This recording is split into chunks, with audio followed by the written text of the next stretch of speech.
नमस्कार दोस्तों, मैं एक बार फिर से आप लोगों का स्वागत करता हूं इस YouTube चैनल पर। देखिए दोस्तों, आज से मैं अपना NCERT की सीरीज स्टार्ट करने वाला हूं। NCERT क्लास 6th से लेके क्लास 12th तक अब हम अपना ये सीरीज़ कंप्लीट करेंगे। और दोस्तों ध्यान रखना, NCERT 6 से लेके 12 तक बहुत ही ज़्यादा इम्पोर्टेंट है, चाहे वो कोई भी एग्ज़ाम हो। अगर मैं बात करूँ CTET की, तो CTET में हमारी क्लास 6th, 7th और 8th की NCERT से बाहर कुछ भी नहीं आता। CTET पेपर 2 सोशल साइंस यानी SST वालों का जो पेपर होता है, जैसे कि आप लोगों को पता है। और दूसरा, एकेडमी वाले बच्चों के लिए तो है ही क्लास 6th बिल्कुल स्टार्टिंग से है, ज्योग्राफी भूगोल की हम लोग स्टार्ट कर रहे हैं। और भाई कोई भी कंपटीशन एग्जाम दो आप लोग, चाहे DSSB दो, चाहे KVS दो, चाहे SSC दो।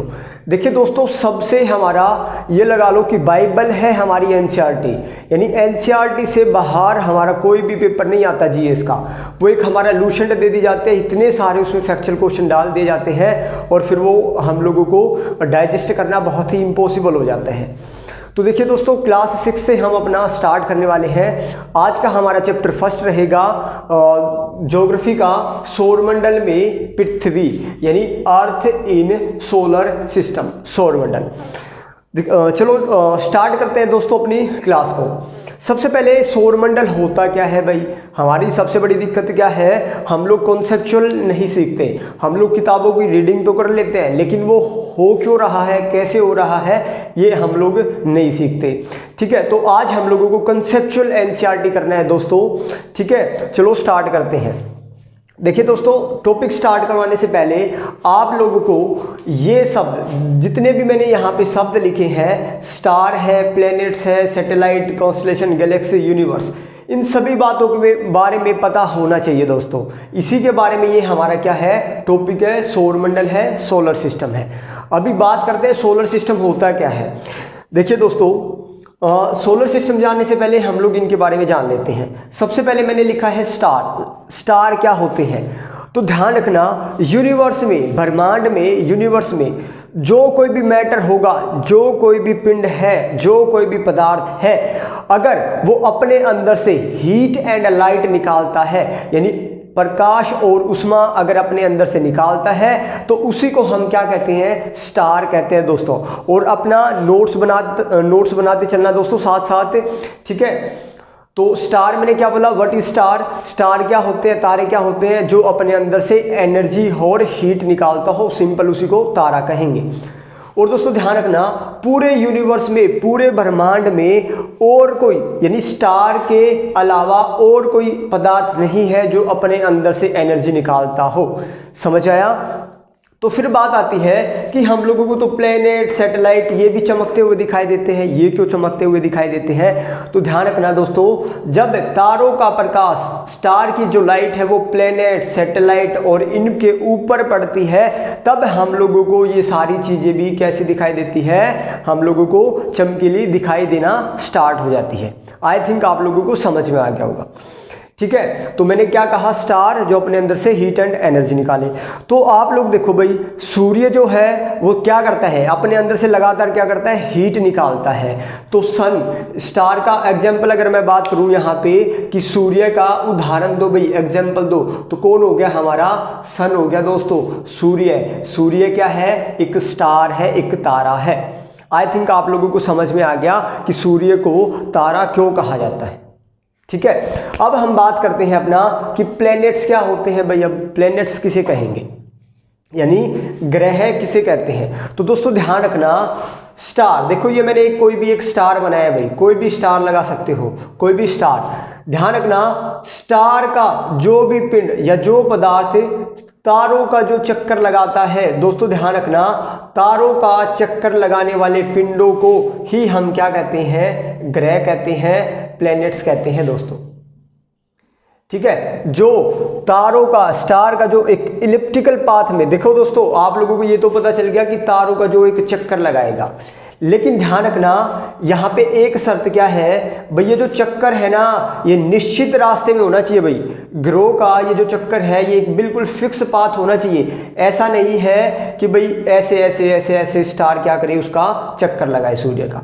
बिल्कुल एक क्या होना चाहिए, एक फिक्स पाथ होना चाहिए, उसी के ऊपर वो अपना चक्कर लगाएगा। ठीक है। और ये जो रास्ता है बिल्कुल गोलाकार भी नहीं होना चाहिए, लाइक दैट, ऐसे जैसे ये मैंने बनाया, मान लो स्टार है, स्टार यानी सन है, तो ये बिल्कुल एक गोलाकार रास्ता भी नहीं होना चाहिए भाई।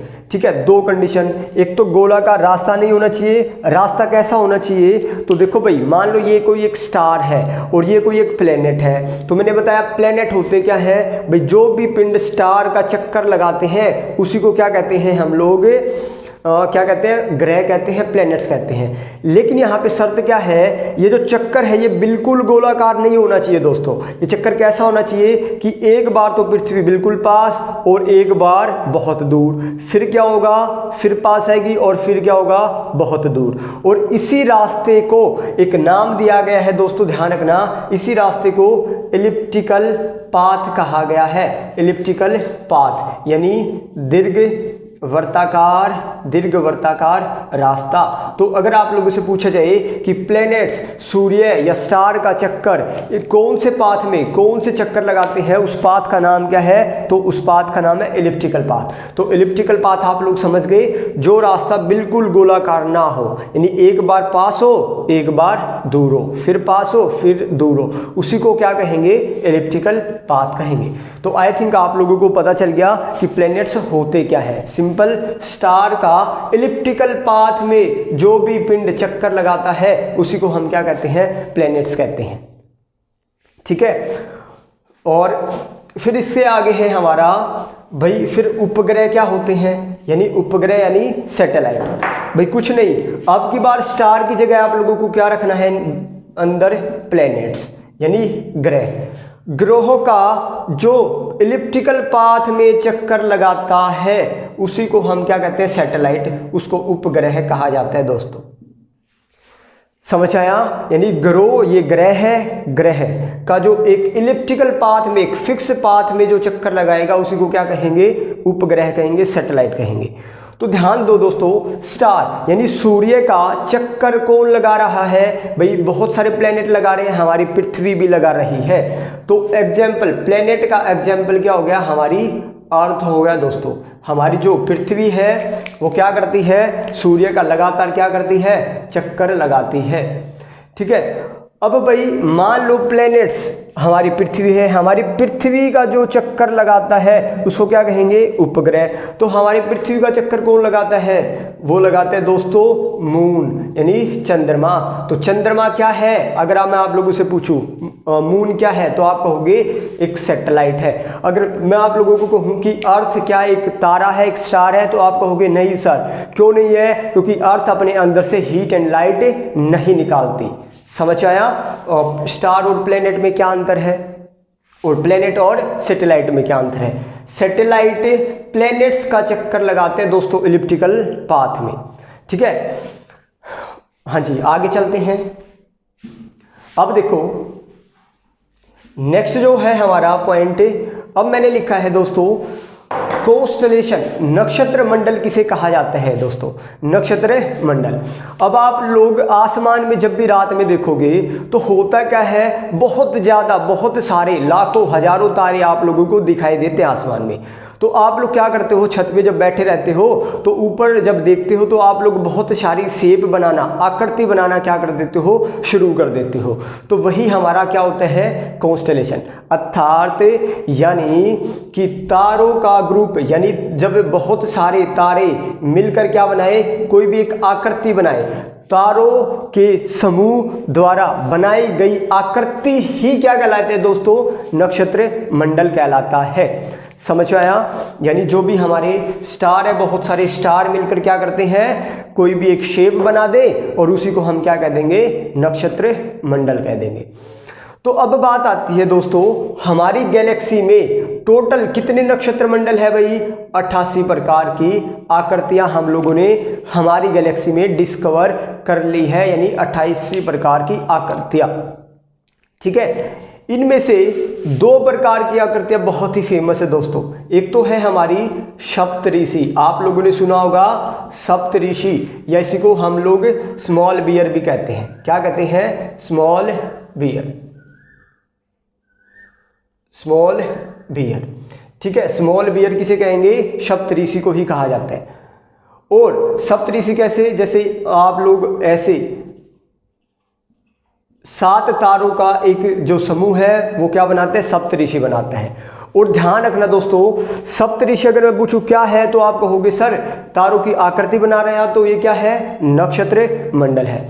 तो ध्यान रखना दोस्तों, अगर आप लोग यहां से देखोगे इन सप्तऋषियों को, देखो ये वाले जो 3 तारे हैं इसके बिल्कुल एग्जैक्ट इसी लाइन में देखोगे तो आप लोगों को एक स्टार और नजर आएगा जिसको हम ध्रुव तारा कहते हैं दोस्तों, ध्रुव तारा, पोलर स्टार, पोलर स्टार। तो ध्यान रखना दोस्तों, ये जो पोलर स्टार है ये हमेशा नॉर्थ डायरेक्शन को इंडिकेट करता है, उत्तरी दिशा को दर्शाता है। हमेशा कहाँ पे मिलेगा, उत्तरी दिशा। देखो क्या होता था, हमारे जो पुराने ऋषि मुनि हुआ करते थे उनके पास डायरेक्शन का तो कोई माध्यम नहीं था, कोई यंत्र, कोई टेक्निक तो थी नहीं भाई कि पूर्व दिशा कहाँ पे है, पश्चिम दिशा कहाँ पे है। तो वो करते क्या थे, रात में भाई तारों को, देखो सप्तऋषि को देखा करते थे और सप्तऋषि के इन तारों के जो बिल्कुल पैरेलल में, बिल्कुल ऊपर एक सीध में क्या होता था, एक तारा होता है ध्रुव तारा, ठीक है। वो ध्रुव तारे को ढूंढा करते थे और ध्रुव तारा हमेशा कौन सी दिशा में होता है या कौन सी दिशा को इंडिकेट करता है, तो उत्तरी दिशा को इंडिकेट करता है। ये आप लोगों का क्वेश्चन बन चुका है दोस्तों, तो ध्यान रखना भाई, ठीक है। चले आगे। तो मैंने बताया नक्षत्र मंडल तारों के समूह द्वारा बनाई गई आकृति, बनाई गई कोई भी शेप ही नक्षत्र मंडल कहलाता है, जैसे कि सप्तऋषि।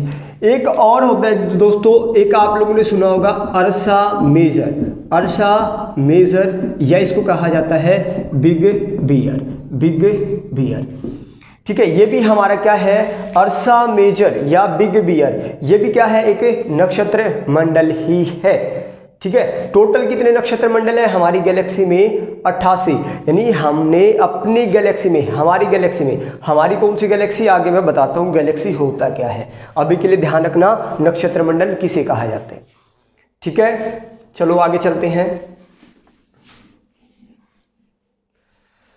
अब मैंने लिखा है दोस्तों कि गैलेक्सी क्या होता है। तो गैलेक्सी क्या है दोस्तों, ध्यान रखना, ए ग्रुप ऑफ स्टार, तारों के समूह को क्या कहा जाता है, गैलेक्सी कहा जाता है। बहुत सारे तारे एक ग्रुप बना ले उसी को क्या कहते हैं, गैलेक्सी कहते हैं। तो यूनिवर्स क्या होता है, तो यूनिवर्स क्या होता है, एक ग्रुप ऑफ गैलेक्सी, एक ग्रुप ऑफ गैलेक्सी, यानी आकाश गंगाओं गैलेक्सियों के समूह को क्या कहा जाता है, यूनिवर्स कहा जाता है, ब्रह्मांड कहा जाता है। अभी समझाते हैं। जैसे कि मान लो मैंने कहा कि भाई ये कोई भी एक गैलेक्सी है, भाई क्या है, कोई भी एक गैलेक्सी।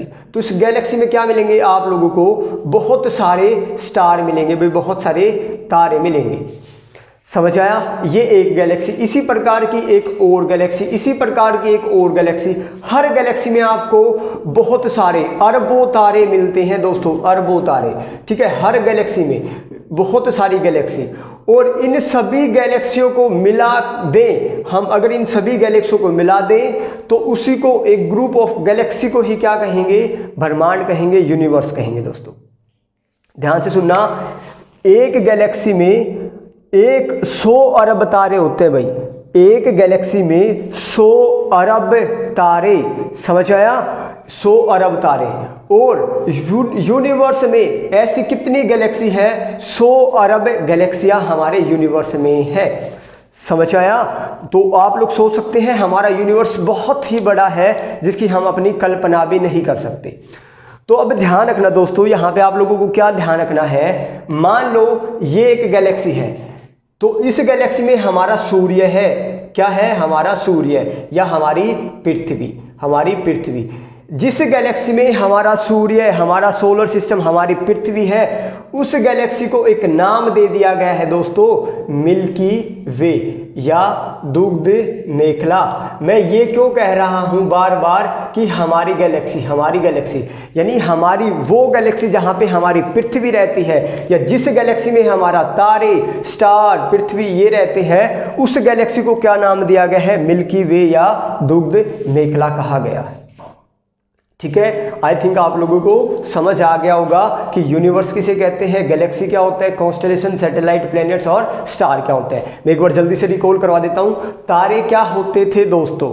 तारे यानी जो अपने अंदर से यूनिवर्स में कोई भी मैटर, कोई भी पदार्थ, कोई भी पत्थर, कोई भी टुकड़ा अपने अंदर से एनर्जी या हीट या लाइट निकालता है, उसी को हम स्टार कहते हैं, जैसे कि सूर्य। अब प्लैनेट्स किसे कहते थे? तो सूर्य का यानी तारों का एक इलिप्टिकल पाथ में, एक निश्चित रास्ते में जो पिंड चक्कर लगाता है उसको हम क्या कहते हैं? प्लैनेट्स कहते हैं। अब दोस्तों यहाँ पे एक बात ध्यान रखना, देखो हम प्लूटो को क्या कहते थे? हम प्लूटो को पहले एक प्लैनेट कहते थे, लेकिन अब क्यों नहीं कहते? क्योंकि मान लो देखो ये सूर्य है, ये क्या है? हमारा सूर्य है, सन। भाई सूर्य का चक्कर हर एक प्लैनेट क्या करता है? अपने अपने रास्ते में चक्कर लगाते हैं। जैसे सूर्य से थोड़ा दूर जाएंगे तो बुध आएगा, फिर शुक्र आएगा यानी वीनस आएगा, ठीक है, इसी प्रकार अर्थ आएगी, इसी प्रकार हमारा मरकरी, तो इस प्रकार आते जाएंगे, वो अभी हम पढ़ेंगे। तो क्या होता था, वो जो प्लूटो था वो अपने रास्ते को छोड़कर दूसरे की गैलेक्सी में एंटर कर जाता था। भाई अगर वो अपने ही रास्ते में घूमता रहता तो हम उसको क्या कहते? एक प्लेनेट की संज्ञा दे देते, लेकिन हमने उसको प्लूटो को प्लेनेट से हटा दिया। क्यों हटाया? तो मे बी आप लोग रीजन समझ गए, क्योंकि वो अपने रास्ते पे नहीं घूम रहा था। ठीक है, नक्षत्र मंडल क्या होता था? भाई हमने पढ़ा, उपग्रह क्या होते थे? जो प्लैनेट्स का इलिप्टिकल पाथ में दीर्घवृत्ताकार रास्ते में चक्कर लगाते हैं उसको क्या कहते हैं? उपग्रह। जैसे पृथ्वी का चक्कर कौन लगाता है? मून लगाता है। कॉन्स्टेलेशन, तारों का समूह जब कोई आकृति बनाए उसी को क्या कहते हैं? नक्षत्र मंडल कहते हैं। तो मैंने बताया था अभी आप लोगों को टोटल कितने नक्षत्र मंडलों की खोज की जा चुकी है? 88। कौन सी गैलेक्सी में? देखो दोस्तों, मिल्की वे गैलेक्सी में टोटल कितने नक्षत्र मंडल यानी कितने प्रकार के तारों की हमने आकृति बनाई है? 88। समझ आया? गैलेक्सी क्या होता था आप लोग समझ गए, तारों के समूह को। एक ग्रुप ऑफ स्टार क्या होता है? गैलेक्सी। और एक ग्रुप ऑफ गैलेक्सी क्या होता है? यूनिवर्स। ठीक है, अब हम पढ़ेंगे, देखो दोस्तों टॉपिक था हमारा सोलर सिस्टम क्या होता है। तो सोलर सिस्टम क्या होता है? भाई सूर्य, ये मान लो सन है, क्या है? हमारा सन है। भाई सन का जो प्रभाव है मान लो यहाँ से लेके यहाँ तक रहता है। भाई इस चक्कर में हमारा सूर्य का क्या रहता है? प्रभाव, यानी इसकी गुरुत्वाकर्षण शक्ति रहती है चीज़ों को अपनी ओर खींचने की। अब यहाँ पे इसके चारों ओर बहुत सारे प्लैनेट्स क्या कर रहे हैं? चक्कर लगा रहे हैं। भाई ये क्या कर रहे हैं? लगातार सूर्य के चारों ओर चक्कर लगा रहे हैं। बहुत सारे पत्थर, उल्कापात, एस्टेरॉयड, मीटेरॉयड, बहुत सारे प्लैनेट। तो इन सभी को यानी सूर्य और इन सभी 8 के 8 प्लैनेट्स और प्लस सैटेलाइट और प्लस एस्टेरॉयड, सभी को मिलाकर ही दोस्तों हम क्या कहते हैं? सोलर सिस्टम कहते हैं, सौर मंडल कहते हैं। ठीक है, और हमारे सौर मंडल में सिर्फ एक ही तारा है दोस्तों, ध्यान रखना। हमारे सोलर सिस्टम में, सोलर यानी सूर्य, सोलर सिस्टम में एक ही तारा है और एक ही तारा इन सभी को क्या करता है? एनर्जी प्रोवाइड करता है, हीट एंड लाइट देता है। यानी एनर्जी का सोर्स क्या है हमारे सोलर सिस्टम में? सूर्य।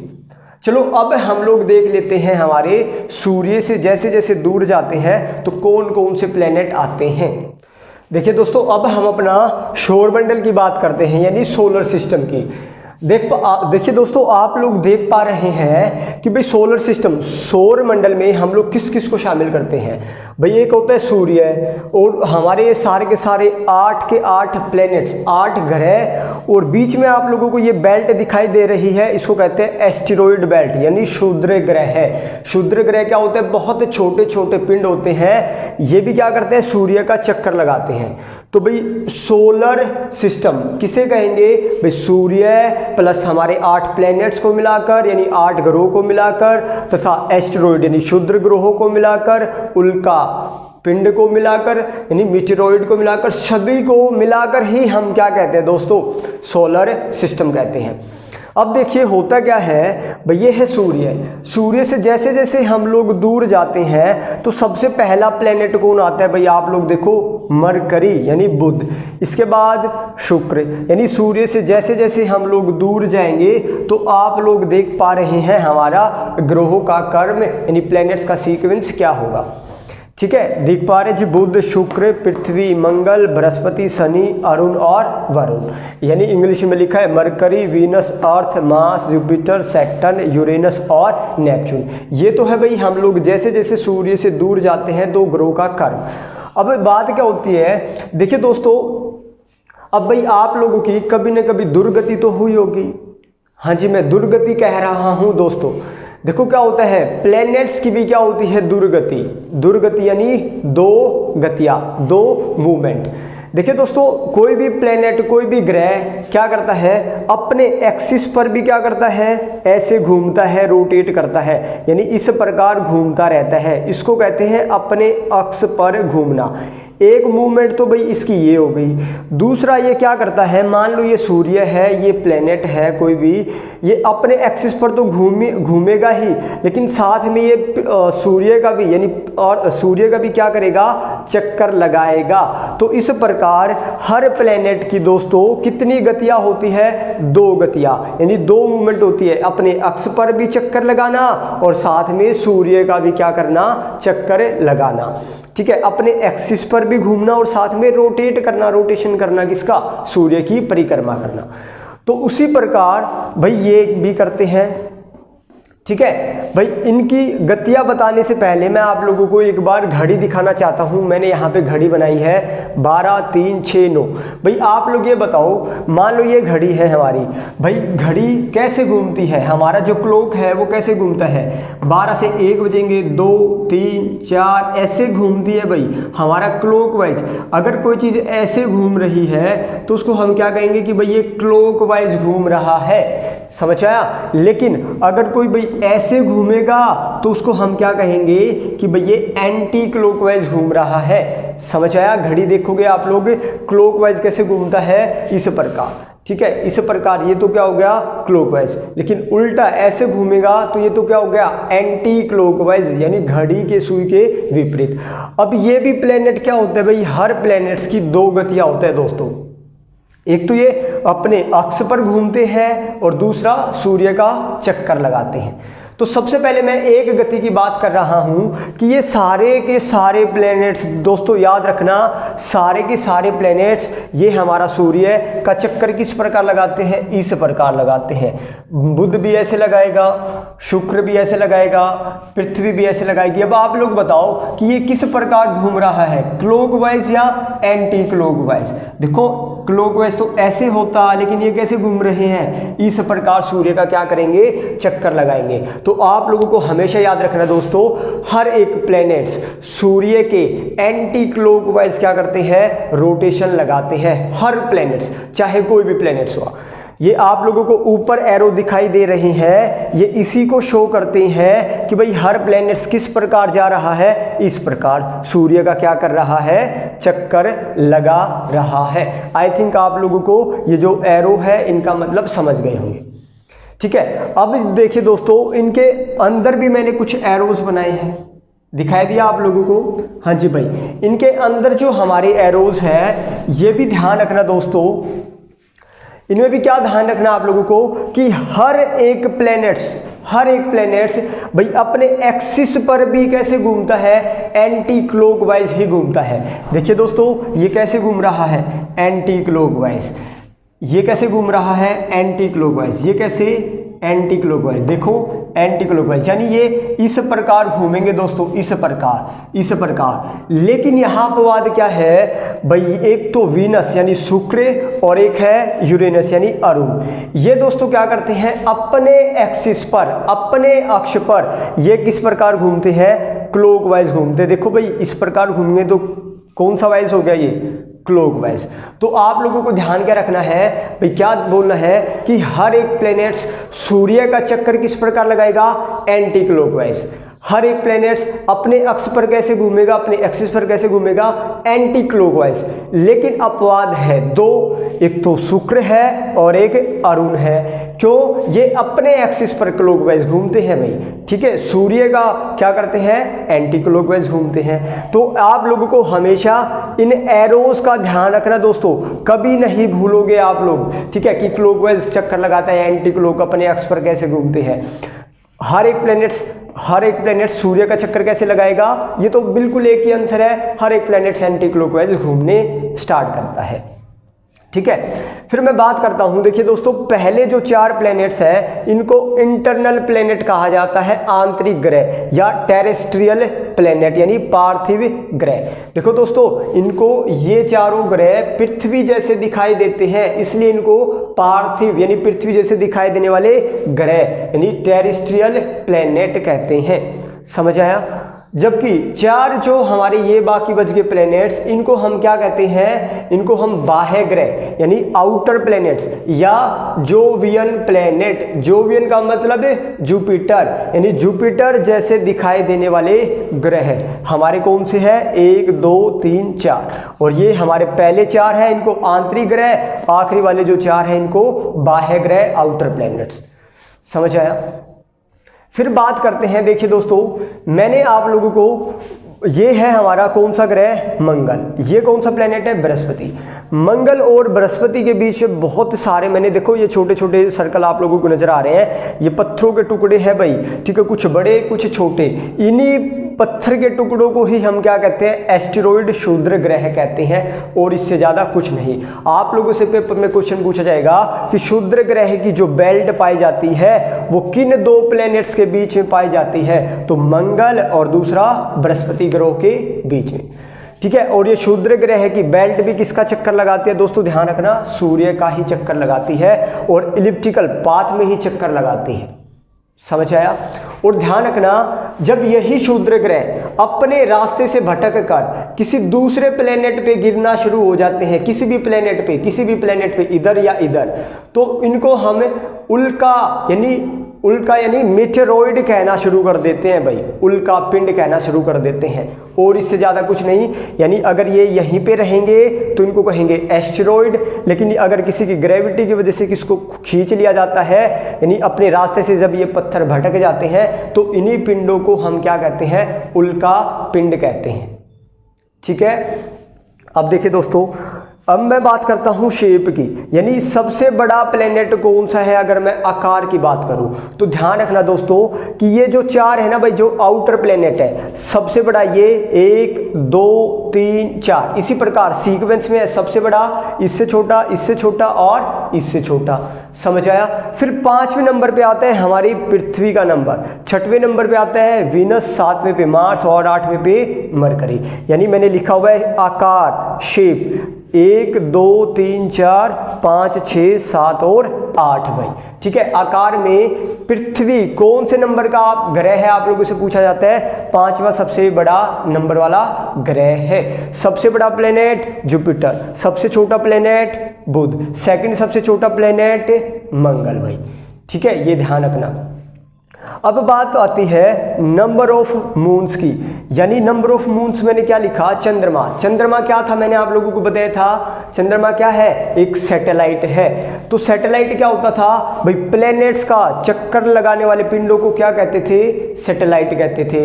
तो भाई बुध का, यानी बुध का कितने ऐसे सैटेलाइट है जो इसके चक्कर लगाते हैं, उसी को हम क्या कह रहे हैं, मून कह रहे हैं भाई, चंद्रमा कह रहे हैं। ठीक है, ध्यान रखना, बुध का कोई भी सैटेलाइट नहीं है, यानी 0।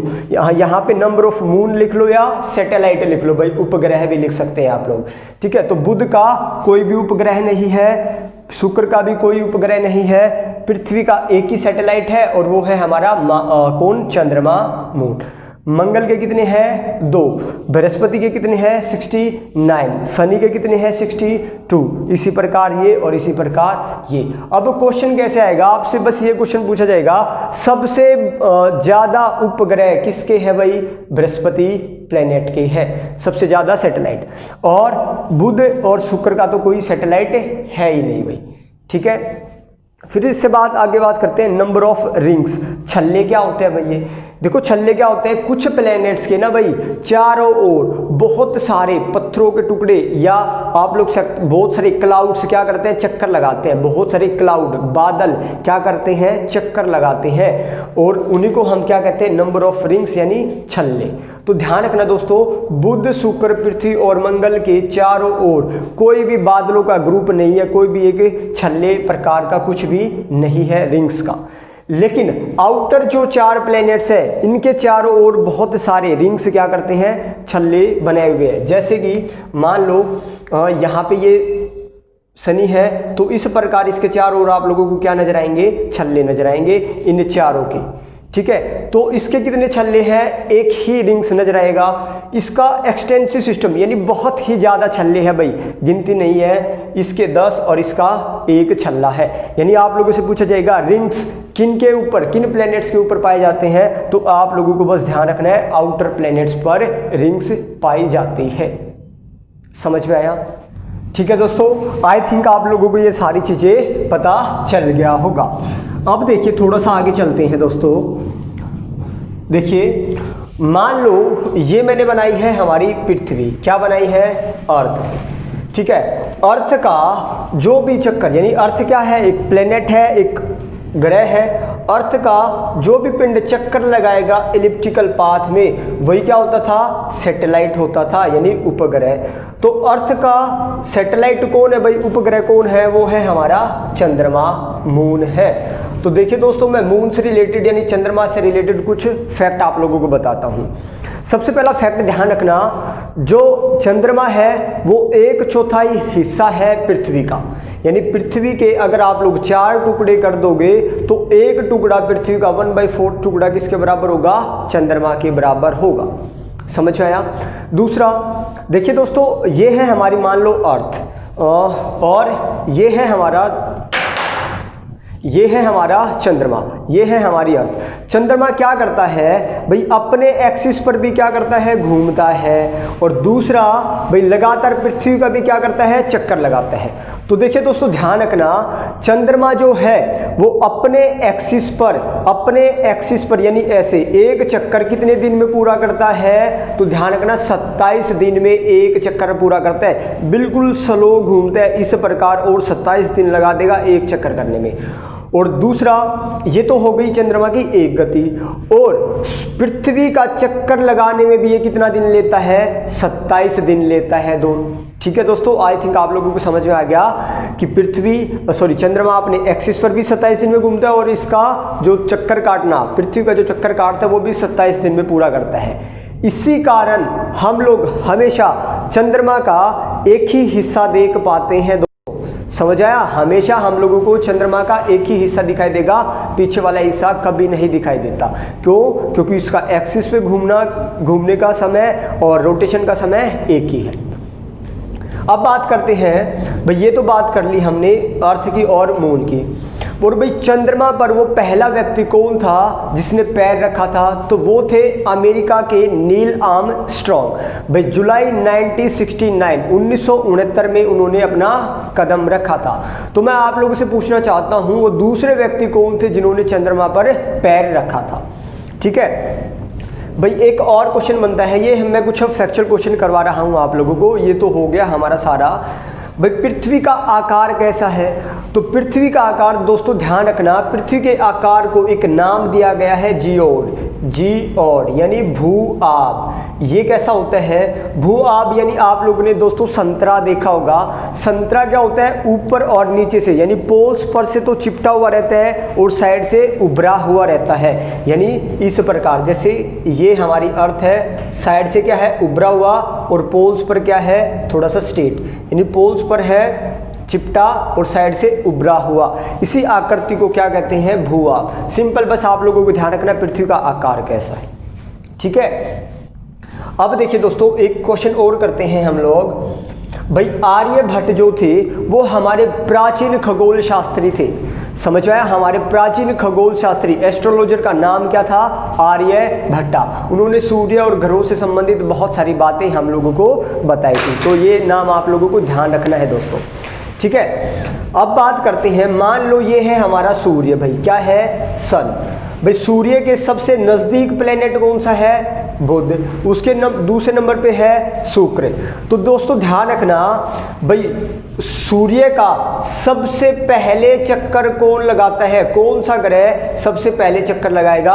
तो जो पहले है वो सबसे पहले चक्कर लगाएगा। क्यों? क्योंकि इसको तो थोड़ा सा छोटा सा पार्ट घूमना है, इसको और बहुत बड़ा पार्ट घूमना है, इसको और ज़्यादा लंबा डिस्टेंस क्या करना है? ट्रेवल करना है। तो इसलिए ध्यान रखना, जो सबसे नज़दीक होगा उसका परिक्रमण समय उतना ही क्या होगा? कम होगा, और जो सबसे दूर होगा उसका परिक्रमण समय उतना ही क्या होगा? ज़्यादा होगा, यानी सूर्य का चक्कर लगाने का। ठीक है। और ये सूर्य है, आग है भाई, आग की भट्टी के जो जितना नज़दीक होगा उसका उतना ही ज़्यादा क्या होता है? टेम्परेचर होता है। ठीक है। तो दोस्तों ये था हमारा चैप्टर नंबर 1, और मिलते हैं अपने अगली क्लास में, और तब तक के लिए धन्यवाद। और अपना नोट्स बनाते रहना। 2-3 टॉपिक होने के बाद मैं आप लोगों के लिए एक क्वेश्चन सीरीज भी लेके आऊँगा, यानी क्वेश्चन आप लोगों को दिए जाएंगे चैप्टर के, वो क्वेश्चन आप लोगों को करने हैं। ठीक है दोस्तों, और आज के लिए इतना ही। मिलते हैं नेक्स्ट क्लास में, तब तक के लिए धन्यवाद। जय हिंद, जय भारत।